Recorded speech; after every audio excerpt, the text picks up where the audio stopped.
السلام علیکم، امید ہے کہ سب ٹھیک ہوں گے۔ آج کی ہماری ویڈیو ہے حضرت مریم علیہ السلام کے بارے میں۔ حضرت مریم علیہ السلام وہ پاک عورت ہیں جن کے نام پر قرآن پاک میں ایک پوری سورت اتار دی گئی۔ قرآن پاک آپ کی پیدائش، پرورش، کفالت اور آپ کے ہاں حضرت عیسیٰ علیہ السلام کی پیدائش کو کھول کھول کر بیان کرتا ہے تاکہ لوگ اللہ کی محبوب بندی کے بارے میں کوئی شک و شبہ نہ رکھیں۔ حضرت مریم علیہ السلام حضرت داؤد علیہ السلام کی نسل سے تعلق رکھتی ہیں۔ آپ کے والد محترم اس دور میں بنی اسرائیل کے امام نماز تھے اور آپ کی والدہ محترمہ بھی عابدہ اور زاہدہ خاتون تھی۔ اس دور میں اللہ تعالیٰ نے بنی اسرائیل پر حضرت زکریا کو مبعوث فرمایا تھا۔ جب حضرت مریم علیہ السلام کی والدہ کے ہاں کوئی اولاد نہیں تھی تو انہوں نے اللہ کے نام پر ایک نظر مانگی کہ اگر ان کے ہاں اولاد ہوئی تو وہ اس کو بیت المقدس کی خدمت کے لیے وقف کر دیں گی۔ اس وقت کے رواج کے مطابق جو لڑکا اللہ تعالیٰ کی نظر کر دیا جاتا تھا وہ نہ تو شادی کرتا تھا اور نہ ہی دنیاوی مشاغل میں دلچسپی لیتا تھا، صرف عبادت گاہ کی خدمت کرتا تھا اور خود عبادت میں مشغول رہتا تھا۔ حضرت مریم علیہ السلام کی والدہ نے بھی بیٹے کے عطا کرنے کی دعا مانگی تھی تاکہ رواج کے مطابق خدمت کے لیے تو صرف لڑکوں کو قبول کیا جاتا تھا، لڑکیوں کے لیے یہ رواج نہیں تھا۔ چنانچہ بیٹے کی جگہ بیٹی پیدا ہوئی تو ماں کو یہ فکر ہو گئی کہ اس کی نظر قبول نہیں ہوگی، کیونکہ دستور کے مطابق لڑکی نظر کرنے کی ممانعت تھی۔ اسی کشمکش میں اللہ تعالیٰ سے دعا کی کہ اے رب، میں نے تو لڑکی کی درخواست کی تھی لیکن جہاں تک اللہ تعالیٰ کی ذات بابرکت کا علم ہے وہاں تک کوئی انسانی سوچ کیسے پہنچ سکتی ہے۔ اللہ تعالیٰ نے جس لڑکی کو پیدا فرمایا تھا دراصل مقدس ماں بنانا مقصد تھا، جن سے ایک بابرکت، عظیم اور مبارک بیٹے نے پیدا ہونا تھا جو کہ پیدائشی نبی تھا۔ بہرحال حضرت مریم کی پیدائش ہو جاتی ہے اور مدت رضاعت ختم ہوتی ہے تو آپ کی والدہ آپ کو بیت المقدس لے جاتی ہیں تاکہ مجاوروں کے سپرد کر کے اپنی منت پوری کرے۔ وہاں مجاور جھگڑنے لگتے ہیں، ہر کوئی یہ چاہ رکھتا ہے کہ حضرت مریم کی کفالت اس کے سپرد کر دی جائے۔ پھر یہ فیصلہ ہوا کہ مجاہد میں وہ قلم جس سے وہ تورات لکھتے ہیں پانی میں چھوڑ دے، جس کا قلم پانی کے بہاؤ میں بہنے کے بجائے الٹا بہے گا۔ حضرت مریم علیہ السلام کی کفالت کا حقدار وہی ہوگا۔ اس مقابلے میں حضرت زکریا علیہ السلام بھی شامل تھے۔ ان کے قلم کو اللہ نے پانی کے بہاؤ سے الٹی طرف بہایا اور وہ ان کی پرورش کے حقدار ہو گئے، اور حضرت مریم علیہ السلام کو اللہ تعالیٰ کی منشا کے مطابق حضرت زکریا علیہ السلام کی کفالت میں دے دیا گیا۔ حضرت زکریا علیہ السلام کی بیوی حضرت مریم علیہ السلام کی خالہ لگتی تھی، اس لیے ان سے بہتر کون ان کی پرورش کر سکتا تھا۔ اسی طرح حضرت مریم علیہ السلام بیت المقدس میں رہائش پذیر ہو گئیں۔ آپ کے لیے ایک کمرہ مخصوص کر دیا گیا جہاں حضرت زکریا علیہ السلام کے علاوہ اور کوئی نہیں جا سکتا تھا۔ آپ دن رات اللہ تعالیٰ کی عبادت میں گزار دیتی۔ جب بھی حضرت زکریا آپ کے پاس آتے تو وہ حیران ہوتے کیونکہ آپ کے پاس بے موسم پھل موجود ہوتے تھے۔ گرمیوں کے پھل سردیوں کے موسم میں اور سردیوں کے پھل گرمیوں کے موسم میں آپ کے حجرے میں موجود ہوتے تھے۔ حضرت زکریا علیہ السلام کی حیرت بجا تھی۔ تبھی حضرت مریم علیہ السلام سے پوچھا کہ یہ پھل کہاں سے آتے ہیں، کون دے کر جاتا ہے آپ کو؟ حضرت مریم علیہ السلام پرسکون ہو کر فرماتی ہیں کہ اللہ تعالیٰ کے پاس سے۔ تبھی اللہ سے حضرت زکریا علیہ السلام نے وارث کے لیے دعا فرمائی۔ آپ کی بیوی کے بانجھ ہونے کے باوجود معجزہ خداوندی سے آپ کے ہاں حضرت یحییٰ کی ولادت ہوئی۔ حضرت مریم علیہ السلام کی فضیلت اور مرتبے کو اللہ نے بار بار قرآن میں بیان کیا ہے اور اپنی مومنہ بندگی، پاکیزگی اور پاک دامنی کا اعلان کیا ہے۔ حضرت بی بی مریم علیہ السلام کی جب تقریباً عمر 15 سال ہوئی تو ایک فرشتہ خوبصورت نوجوان مرد کی صورت میں نمودار ہوا، جسے علیحدگی میں دیکھ کر حضرت مریم علیہ السلام خوفزدہ ہوئیں اور وہ اپنی عصمت کی حفاظت کے لیے فکر مند ہو گئیں۔ گو کہ فرشتے کے چہرے پر تقوی کے آثار نمایاں تھے، تاہم بی بی نے اپنی عصمت کی حفاظت کے لیے خود کو اللہ کی پناہ میں دے دیا۔ یہ ایک رفعت اور پاک بازی کا امتحان تھا جو اللہ کے خاص بندوں پر اکثر ہوتا ہے۔ آپ نے اس شخص سے کہا کہ وہ وہاں سے چلا جائے۔ ان کی پریشانی دیکھ کر نوجوان نے کہا کہ گھبرانے کی ضرورت نہیں، میں انسان نہیں ہوں، اللہ کی طرف سے بھیجا گیا ایک فرشتہ ہوں۔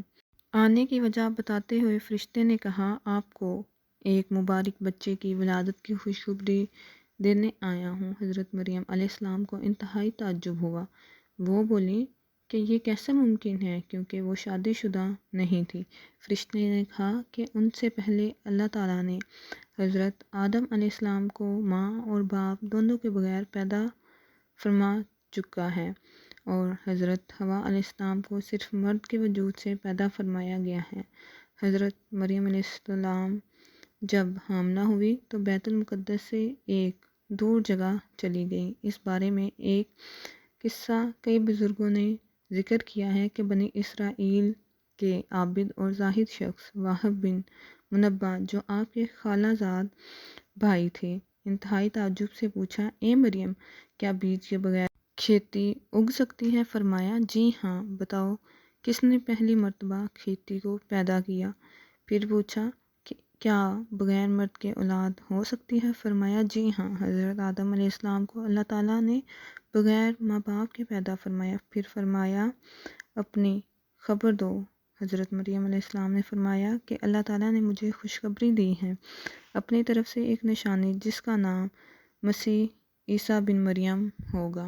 دنیا اور آخرت میں صاحب مرتبہ ہوگا اور لوگوں سے بچپن اور بڑھاپے میں کلام کرے گا۔ محمد بن اسحاق فرماتے ہیں کہ جب حضرت مریم علیہ السلام کے حاملہ ہونے کی خبر بنی اسرائیل میں عام ہو گئی تو بہت سے افراد نے حضرت زکریا علیہ السلام کے گھر آنا جانا بند کر دیا اور آپ پر الزامات لگانا اور بہتان لگانے لگے۔ حضرت مریم علیہ السلام نے لوگوں سے علیحدگی اختیار کر لی، دور تنہائی میں چلی گئی۔ جب حمل کا درد شروع ہوا تو آپ نے ایک درخت کا سایہ لیا اور اس کے نیچے بیٹھ گئیں۔ درد سے بچی اور بدنامی کا خیال آخر تنگ آ کر کہنے لگی کہ کاش میں پہلے ہی مر چکی ہوتی اور بھولی بصری ہو گئی ہوتی۔ سر و سامانی کے اس مشکل وقت میں اللہ تعالیٰ نے حضرت مریم علیہ السلام کے قدموں کے قریب ایک نہر جاری کر دی اور ندا آئی کہ پانی پیو اور کھجور کھاؤ تاکہ جسم کو قوت پہنچے اور پھر اپنی اولاد کو دیکھ کر آنکھوں کو ٹھنڈک پہنچاؤ۔ اسلام آنے سے پہلے بولنے کا روزہ رکھنا عبادت ہوتا تھا، یعنی صبح سے شام تک کسی سے بات نہیں کرنے۔ بعد میں یہ حکم منسوخ ہو گیا، لہٰذا حضرت مریم علیہ السلام کی پریشانی دور کرنے کے لیے کہا گیا کہ تم سے کوئی شخص اس بچے کے بارے میں پوچھے تو اشارے سے کہہ دینا کہ میں نے چپ کا روزہ رکھا ہے۔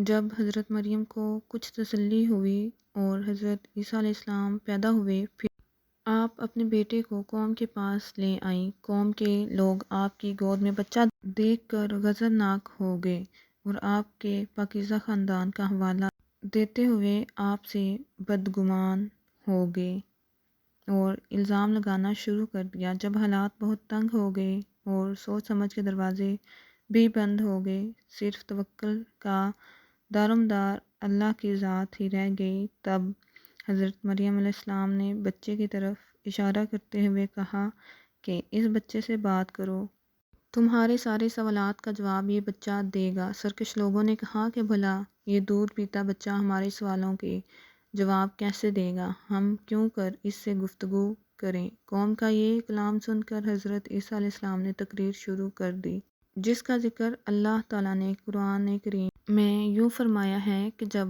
بچے نے فرمایا، میں ہوں اللہ کا بندہ، اس نے مجھے کتاب دی اور اس نے مجھے نبی پیدا کیا، اس نے مجھے مبارک کیا، میں نہیں ہوں، مجھے نماز اور تقوی کی تاکید فرمائی، جب تک میں جیوں اپنی ماں سے اچھا سلوک کرنے والا، اور مجھے زبردست بدبخت نہیں بنایا، اور سلامتی ہے مجھ پر جس دن میں پیدا ہوا اور جس دن میں مروں گا اور جس دن زندہ اٹھایا جاؤں گا۔ حضرت عیسیٰ علیہ السلام کی زندگی کے متعلق اسرائیلی روایات میں بے شمار واقعات موجود ہیں۔ ان میں سے ایک انجیل میں ہے جو کہ حضرت وہب بن منبہ سے منسوب ہے۔ حضرت عیسیٰ علیہ السلام کی ولادت کے وقت فارس کے بادشاہ نے آسمان پر ایک نیک ستارہ روشن دیکھا۔ نجومیوں سے دریافت کیا تو بتایا کہ اس ستارے کا نزول کسی عظیم الشان ہستی کی پیدائش کی خبر دیتا ہے جو کہ ملک شام میں پیدا ہوئی ہے۔ بادشاہ نے خوشبوؤں کے عمدہ تحفے دے کر ایک وفد کو ملک شام روانہ کیا۔ ملک شام پہنچ کر وفد نے یہودیوں کے بادشاہ سے تمام حالات دریافت کرنا چاہے۔ وفد کی زبانی واقعات سن کر بادشاہ گھبرایا اور پھر وفد کو اجازت دے دی کہ وہ بچے کے متعلق معلومات حاصل کرے۔ فارسیوں کے اس وفد نے بیت المقدس میں پہنچ کر حضرت عیسیٰ علیہ السلام کو دیکھا تو سجدہ تعظیم کیا اور چند روز وہاں قیام کیا۔ اسی دوران وفد کے چند آدمیوں نے خواب میں اپنے بادشاہ کو اس بچے کا دشمن دیکھا۔ انہوں نے حضرت مریم کو اپنا خواب سنایا اور مشورہ دیا کہ اس بچے کو کسی محفوظ جگہ لے جائیں۔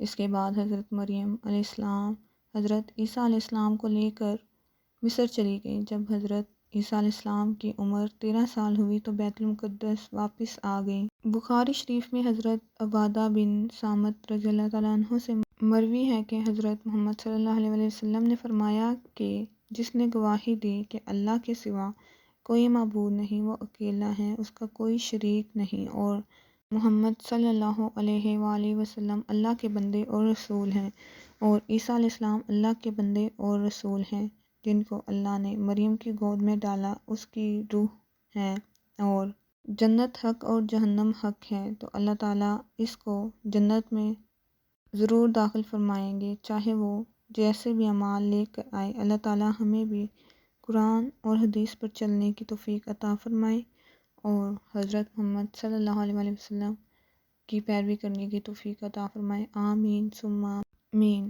اور اگر ویڈیو پسند آئی ہے تو اس کو لائک کریں، شیئر کریں، کمنٹ کریں اور ویڈیو کو آگے شیئر کریں۔ جزاک اللہ۔